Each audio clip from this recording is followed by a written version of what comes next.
Hi மக்களே! ஒரு டைம்லேயே உங்கள் முடி நல்லா கருன்னு மாறணுமா? கண்டிப்பாக அந்த ஹேர் டை யூஸ் பண்ணுங்கள். நடிகை ரேகா மேம் இந்த வீடியோ அப்லோட் பண்ணியிருந்தாங்க. அதை பார்த்துட்டு நானும் ட்ரை பண்ணேங்க. எனக்கு எக்ஸலண்ட்டான ரிசல்ட் கிடச்சிருந்துச்சு. சரி உங்களோட அதை ஷேர் பண்ணிக்கலாம் அப்படின்ட்டு இந்த வீடியோ அப்லோட் பண்ணியிருக்கேன்.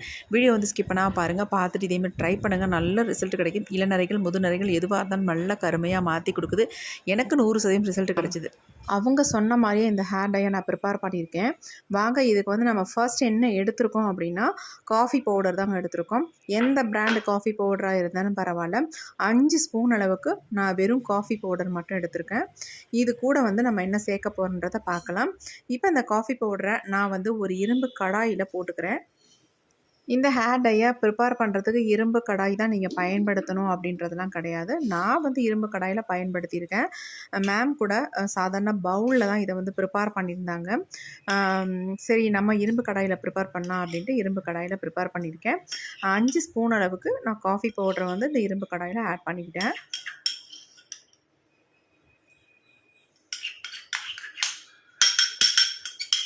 எல்லாத்தையும் நம்ம உள்ளே போட்டாச்சு. அடுத்து இது கூட 1/2 டம்ளர் அளவுக்கு நார்மல் வாட்டர் இதில் சேர்த்துக்கிறேன். ரொம்ப அதிகமாக சேர்க்க வேணாம். 1/2 டம்ளர் எடுத்திங்கன்னா போதும். தண்ணி ஊற்றிட்டு நம்ம நல்லா இதை கலந்து விட்டுடலாம். கொஞ்சம் கூட கட்டிகள் இல்லாமல் நல்லா இந்த மாதிரி கலந்து விட்டுருங்க.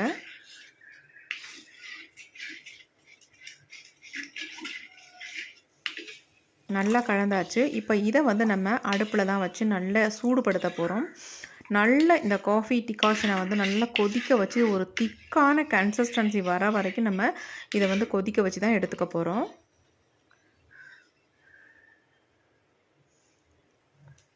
இப்போ நம்ம ஸ்டவ் ஆன் பண்ணி விட்டாச்சு. நம்ம எடுத்து வச்சுருக்க அந்த இரும்பு கடாயை அப்படியே எடுத்து அடுப்பில் வச்சு இதை நல்லா கொதிக்க வச்சிடலாம். இப்போ பாருங்கள் நல்லா கொதிக்க ஆரம்பிச்சிருச்சு. நம்ம 1/2 டம்ளர் தண்ணி சேர்த்துருந்தோம். இந்த தண்ணி கால்வாசி வர வரைக்கும் இதை நல்லா கொதிக்க வச்சு எடுத்துக்கோங்க. கொதிக்க கொதிக்க நல்லா திக்காக பிசு பிசுன்னு வர ஆரம்பிச்சிடும்.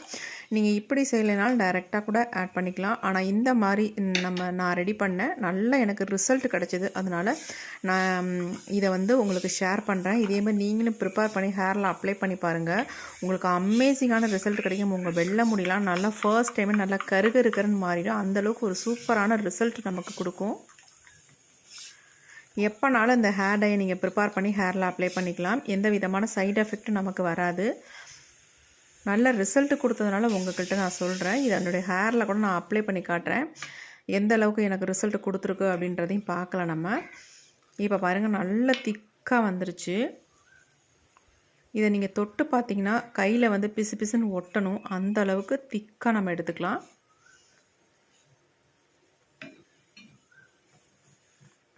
கொஞ்சம் லோ ஃப்ளேம்லேயே வச்சு இதை நல்லா சூடுபடுத்தி எடுத்துக்கலாம்.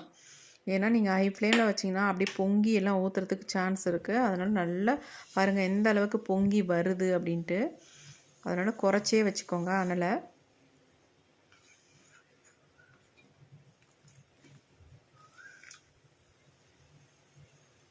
எந்த அளவுக்கு கலர் டார்க்காக இருக்குது பாருங்கள். இந்த மாதிரி இருக்கணும். நீங்கள் காஃபி பவுடர் 5 ஸ்பூன் அளவுக்காவது நீங்கள் சேர்த்தா தான் இந்த அளவுக்கு நமக்கு ஒரு திக்கான கன்சிஸ்டன்சி கிடைக்கும். கலரும் நல்லா டார்க்காக கிடைக்கும். நீங்கள் அதுக்கு மேலே கூட தாராளமாக நீங்கள் காஃபி பவுடர் ஆட் பண்ணிக்கலாம். ஆனால் குறைச்சி ஆட் பண்ணாதீங்க. நல்லா டார்க்காக வர மாதிரி அதிகமாக ஆட் பண்ணிக்கோங்க. இப்போ பாருங்கள் நம்ம ஸ்டவ்வை சுவிட்ச் ஆஃப் பண்ணியாச்சு. தொட்டு பார்க்கலாம். நல்லா பிசுக்குன்றது இருக்குது. இந்த மாதிரி இருக்கணும் நீங்கள் தொட்டு பார்த்தீங்கன்னா. இப்போ இது நல்லா ஆறட்டும். சூட்டோடு நம்ம ப்ரிப்பேர் பண்ணக்கூடாது. நல்லா ஆறுனதுக்கு அப்புறமேட்டு எடுத்து நம்ம ப்ரிப்பேர் பண்ணலாம். இப்போ நான் எடுத்து கீழே வச்சாச்சு. இப்போ நம்ம சாதாரண ஒரு பவுல் ஒன்று எடுத்துக்கோங்க. இதில் தான் நம்ம ப்ரிப்பேர் பண்ண போகிறோம். இதுக்கு நம்ம முக்கியமாக இன்னொரு இன்க்ரீடியன்ட் என்ன சேர்க்க போகிறோம் அப்படின்னா, நீங்களே ஆச்சரியப்படுவீங்க. இதை வச்சு ஹேர் டை ப்ரிப்பேர் பண்ணால் இந்த அளவுக்கு நமக்கு கலர் கிடைக்குமான்னு நினைப்பீங்க. ஆனால் கண்டிப்பாக உங்களுக்கு சூப்பரான ஒரு கலர் கிடைக்கும். நல்லா உங்கள் முடியெல்லாம் டோட்டலாக பிளாக்காக சேஞ்ச் ஆகிற அளவுக்கு சூப்பரான ரிசல்ட் நமக்கு வரும். இப்போ இதில் என்ன ஆட் பண்ண போகிறோம் அப்படின்னா, கண்டிஷனர் தாங்க ஆட் பண்ண போகிறோம். இது டவ் ஷாம்போட கண்டிஷனர். இந்த கண்டிஷனரை தான் இந்த காஃபி டிகாஷனோட நம்ம ஆட் பண்ண போகிறோம். வேறு எதுவுமே கிடையாது. இது 2 மட்டும்தான் நம்ம ஹேரில் அப்ளை பண்ணுறதுக்கு பயன்படுத்த போகிறோம். இப்போ இந்த கண்டிஷனர் வந்து நம்ம ஓரளவுக்கு உங்களுக்கு உங்கள் முடிக்கு தகுந்தது மாதிரி இந்த கண்டிஷனரை நீங்கள் எடுத்துக்கோங்க. நம்ம ஷாம்பு போட்டு வாஷ் பண்ணிட்டு அதுக்கப்புறமேட்டு யூஸ் பண்ணுவோம் பார்த்தீங்களா கண்டிஷனர், அந்த கண்டிஷனர் தான். இது வந்து நமக்கு எல்லா ஷாப்லேயுமே கிடைக்கும், ஈஸியாக வாங்கிக்கலாம். இந்த மாதிரி நீங்கள் வந்து ஹேர் டையை ப்ரிப்பேர் பண்ணுங்கள், செம்மையாக ரிசல்ட் உங்களுக்கு கிடைக்கும். இப்போ என்னுடைய ஹேருக்கு தகுந்தது மாதிரி கண்டிஷனர் அளவு எடுத்துக்கிட்டேன். இப்போ இது கூட வந்து நம்ம எடுத்து வச்சுருக்க டிகாஷனை கொஞ்சம் கொஞ்சமாக ஊற்றி ஆட் பண்ணிக்கோங்க. ஃபுல்லாக அப்படியே ஊற்றிடாதீங்க, ரொம்ப தண்ணியாக போச்சுன்னா உங்கள் ஹேரில் அப்ளை பண்ண முடியாது. அதனால் கொஞ்சம் கொஞ்சமாக ஊற்றி அதுக்கு தகுந்தது மாதிரி நீங்கள் மிக்ஸ் பண்ணிக்கோங்க. நம்ம ஊற்றினா அடுத்த செகண்டில் நல்லா வந்து கலர் சேஞ்ச் ஆகிரும், நல்ல ஒரு பிளாக் கலர் கிடைக்கும்.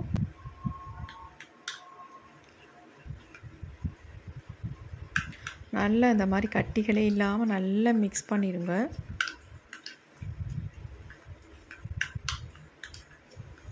நல்ல ஸ்மூத்தான ஒரு பேஸ்ட் மாதிரி நமக்கு கிடச்சிருக்கு பாருங்கள். இப்போ ஓரளவுக்கு எல்லாமே நான் ஊற்றிட்டேன், கொஞ்சோண்டு தான் மிச்சம் இருக்குது, அதை அப்படியே வச்சாச்சு. இதை வந்து நம்ம ஊற்றி நல்லா மிக்ஸ் பண்ணிடுங்க. இந்த ஹேர் டையை வந்து நம்ம கையில் வந்து அப்ளை பண்ணக்கூடாது, நீங்கள் ஒரு ப்ரஷ் வச்சு இதை வந்து ஹேரில் அப்ளை பண்ணுங்கள். பாருங்கள் எந்த அளவுக்கு நமக்கு வந்து கலர் சேஞ்ச் ஆகியிருக்கு. இதை வந்து ஒரு 10 நிமிஷம் நீங்கள் விட்டுட்டு கூட நீங்கள் உங்கள் ஹேரில் அப்ளை பண்ணிக்கலாம். 10 நிமிஷத்துக்கு மூடி வச்சுருந்தீங்கனாலே போதும், நல்லா வந்து கலர் வந்து சேஞ்ச் ஆகி. நான் அது கூட செய்யலை, மிக்ஸ் பண்ண உடனே தான் உங்கள்கிட்ட காட்டுறேன் எந்த அளவுக்கு கலர் வந்து நல்லா ஒரு பிளாக் கலருக்கு சேஞ்ச் ஆகிருக்கு பாருங்கள். இதே மெத்தட் தான் நம்ம முடியும் நல்லா சேஞ்ச் ஆகிரும். இதை வந்து நீங்கள் எப்பப்பெல்லாம் வெளியிலலாம் கிளம்புறீங்களோ அந்த நாட்களில் இந்த ஹேர் டையை நீங்கள் ப்ரிப்பேர் பண்ணி உங்கள் ஹேரில் அப்ளை பண்ணிங்கன்னா போதும். வேறு எந்த ஹேர் டையுமே நீங்கள் யூஸ் பண்ண வேணாம், இது ஒன்று மட்டுமே உங்கள் முடியை நல்லா பிளாக்காக சேஞ்ச் ஆகிரும். இப்போ நல்லா மிக்ஸ் பண்ணி எடுத்தாச்சு. இந்த மாதிரி ஒரு ப்ரஷ் வச்சு உங்கள் ஹேரில் அப்ளை பண்ணுங்கள். நல்லா ப்ரஷ்ஷில் டிப் பண்ணிவிட்டு நம்ம ஹேரில் அப்ளை பண்ண போகிறோம். இதை வந்து என்னுடைய ஹேரில் உங்களுக்கு நான் அப்ளை பண்ணி காட்ட போகிறேன். வீடியோவில் மேம் கூட அவங்க ஹேரில் அப்ளை பண்ணி காட்டியிருந்தாங்க, சூப்பராக இருந்துச்சு. அதனால் நானும் இதை ட்ரை பண்ணேன், சரி நம்ம ட்ரை பண்ணி பார்க்கலாம் அப்படின்னு தான் ட்ரை பண்ணேன். ஆனால் சூப்பரான ரிசல்ட் எனக்கு கிடச்சிருந்துச்சு. அதனால தான் சரி இந்த வீடியோவை உங்களுக்கு ஷேர் பண்ணலாம் அப்படின்ட்டு. ஆல்ரெடி ஒரு வீடியோ வந்து நான் உங்களுக்கு ஷேர் பண்ணியிருப்பேன், அவங்களுடைய வீடியோ. இப்போ என்னுடைய ஹேரில் நான் அப்ளை பண்ண போகிறேன். அப்ளை பண்ணுறதுக்கு முன்னாடி ஆயில் இல்லாமல் ஹேரை வந்து வச்சுக்கோங்க. என்னுடைய ஹேரில் வந்து ஆயில் சுத்தமாக இல்லை, பார்க்குறதுக்கே உங்களுக்கு தெரிஞ்சிருக்கும். அதேமாதிரி நல்லா கோம்பு வச்சு சிக்கு எடுத்துக்கிட்டு அதுக்கப்புறமேட்டு நீங்கள் அப்ளை பண்ண ஆரம்பிங்க. எனக்கு வந்து உச்சந்தலையில் பாருங்கள் நிறைய நரைமுடிகள் தெரியுது, அந்த இடத்துல நல்லாவே நான் அப்ளை பண்ணிக்கிறேன். எங்கெங்கெல்லாம் நரைமுடிகள் அதிகமாக இருக்கோ அந்த இடத்துல நல்லா அப்ளை பண்ணிக்கோங்க. அந்த முடி வந்து நல்லா டார்க் கலரில் பிளாக்காக சேஞ்ச் ஆகும். உங்களுடைய பிளாக்கான முடி வந்து நல்லா டார்க் பிளாக்காக மாறிடும். அந்தளவுக்கு ஒரு சூப்பரான ரிசல்ட் உங்களுக்கு கிடைக்குங்க. இந்த ஒரு ஹேர் டை நமக்கு போதும், வேறு எதுவுமே வேண்டாம். இதை வந்து நீங்கள் ரெகுலராக ஃபாலோ பண்ணாலே உங்கள் ஹேர் வந்து நல்லா சாஃப்டாக சில்கியாக சூப்பராக இருக்கும். உங்கள் முடியும் நல்லா கருமையாக சேஞ்ச் ஆகி வரும். அவங்க ஹேரை பார்த்துட்டு தான் நிறைய பேர் அவங்களுக்கு கமெண்ட் பண்ணியிருந்தாங்க, மேம் உங்களுடைய முடி மட்டும் எப்படி நல்லா கருன்னு இருக்குது இந்த ஏஜ்லேயும் அப்படின்னு கேட்டிருந்ததுக்கு தான் அவங்க வந்து இந்த மாதிரி ஆன்சர் பண்ணியிருந்தாங்க. நான் 2 விதமான ஹேர் டை சொல்கிறேன், இது 2யுமே நீங்கள் யூஸ் பண்ணி பாருங்கள், உங்களுக்கு நல்ல ரிசல்ட் கிடைக்கும் அப்படின்ட்டு. ஃபர்ஸ்ட் டைம் வந்து ஒரு பேக் மாதிரி ஒன்று சொல்லியிருந்தாங்க, அருமையான ரிசல்ட் கொடுத்துருந்துச்சு. ஆல்ரெடி அந்த வீடியோ வந்து நான் போஸ்ட் பண்ணியிருப்பேன். இப்போ வந்து இவங்க வந்து ரெகுலராக யூஸ் பண்ணுற ஹேர் டையை வந்து சொல்லியிருந்தாங்க. சரி அதே மாதிரி நம்மளும் ப்ரிப்பேர் பண்ணலாம் அப்படின்னு தான் நானும் ட்ரை பண்ணேன். எனக்கு நல்ல ரிசல்ட் கிடச்ச வாசி உங்களுக்கு இதை வந்து ஷேர் பண்ணுறேன். கண்டிப்பாக இதை வந்து நீங்கள் ட்ரை பண்ணி பாருங்கள், அமேசிங்கான ரிசல்ட் உங்களுக்கு கிடைக்கும். இப்போ பாருங்கள் ஹேர் ஃபுல்லாக நான் அப்ளை பண்ணிட்டேன். எனக்கு பெரும்பாலும் மேல் பகுதியில் தான் நிறைய நரைமுடிகள் இருக்கும், அதனால் நான் மேலே மட்டும் நல்லா ஃபுல்லாக கவர் பண்ணிட்டேன். இது அப்படியே ஒரு 2 ஹவர்ஸ் அப்படியே உங்கள் ஹேர்லேயே விட்டுருங்க. அதுக்கப்புறமேட்டு நார்மல் வாட்டரில் வாஷ் பண்ணால் போதும். ஷாம்பூ ஷிகக்காய் எதுவுமே நீங்கள் யூஸ் பண்ணாதீங்க, வெறும் நார்மல் வாட்டர் வாஷ் பண்ணாலே உங்கள் ஹேர் வந்து நல்ல சில்கியாக ஷைனிங்காக நல்லா பிளாக்காக சேஞ்ச் ஆகிடும். இதை ஒன்றை மட்டும் நீங்கள் ட்ரை பண்ணால் போதும், சூப்பராக இருக்கும் உங்களுக்கு. இந்த வீடியோ பார்க்குற எல்லாத்துக்கும் நான் சொல்லிக்கிறேன், கண்டிப்பாக ட்ரை பண்ணி பாருங்கள், நல்ல ரிசல்ட் உங்களுக்கு கிடைக்கும்.